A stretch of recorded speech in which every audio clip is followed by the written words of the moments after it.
Hello everyone. बहुत बार interviews में पूछा जाता है why multiple inheritance is not supported in Java, या इसे डायमंड प्रॉब्लम के नाम से भी जाना जाता है कि ऐसी क्या प्रॉब्लम है जिसकी वजह से जावा में मल्टीपल इनहेरिटेंस को सपोर्ट नहीं करवाया जाता।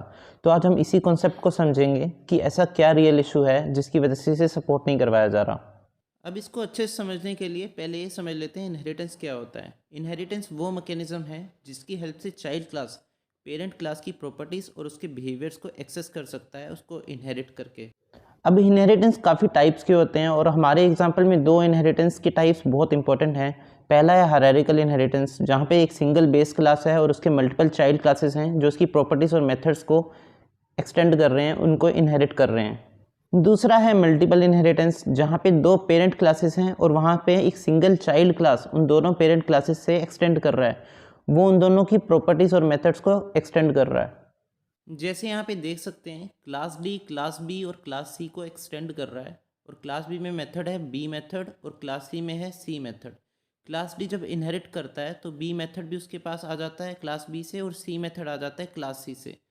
तो यहाँ पे हम मल्टीपल इनहेरिटेंस को ही यूज़ कर रहे हैं, बट यहाँ पे कुछ भी एम्बिग्यूटी नहीं है, क्योंकि हम क्लास बी से बी मेथड यूज़ कर सकते हैं और क्लास सी से सी मेथड यूज़ कर सकते हैं। तो यहाँ पे अभी तक हमें ये समझ नहीं आया कि इसका रियल इशू क्या है, कि मतलब वो इशू कब आता है जहाँ पे हम वो डायमंड क्रिएट हो जाता है, जिसकी वजह से वो एम्बिग्यूटी आती है, जिसकी वजह से हमें मल्टीपल इनहेरिटेंस को सपोर्ट नहीं करवाते हम जावा में। क्योंकि हो सकता है क्लास बी और क्लास सी के पास भी एक पेरेंट क्लास है क्लास ए, जिससे वो एक्सटेंड कर रही हैं। तो यहाँ पे class A class B class C क्या बना रही हैं, एक हायरार्किकल इनहेरिटेंस बना रही हैं, जिसकी वजह से क्या हो रहा है कि क्लास ए के पास अगर एक मेथड ए था तो वो क्लास बी के पास भी आ जाएगा और क्लास सी के पास भी आ जाएगा। अब क्लास बी के पास भी ए मेथड है और क्लास सी के पास भी ए मेथड है, तो जब क्लास डी ए मेथड को यूज़ करना चाहेगी तो उसे समझ नहीं आएगा कि मैं ए मेथड बी क्लास का यूज़ करूँ या सी क्लास का यूज़ करूँ। तो यहाँ पे एम्बिग्यूटी आ जाती है कि जहाँ पे हम प्रॉपरली डिफाइन नहीं कर सकते कि हम ए मेथड किसका यूज़ करेंगे, बी क्लास का यूज़ करेंगे या सी क्लास का यूज़ करेंगे। तो यही डायमंड प्रॉब्लम है जिसकी वजह से मल्टीपल इनहेरिटेंस को अलो नहीं करवाया जाता जावा में। अब हम यहाँ पे रियल कोड का एग्जांपल देख लेते हैं। यहाँ पे क्लास डी एक्सटेंड कर रही है बी और सी से।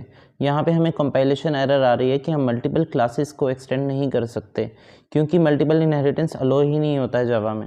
होपफुली ये वीडियो आपको मीनिंगफुल लगी होगी और इसका कॉन्सेप्ट आपको अच्छे से समझ आया होगा। तो चलिए मिलते हैं अगली वीडियो में किसी नए इंटरेस्टिंग कॉन्सेप्ट के साथ। तब तक के लिए बाय बाय, थैंक यू।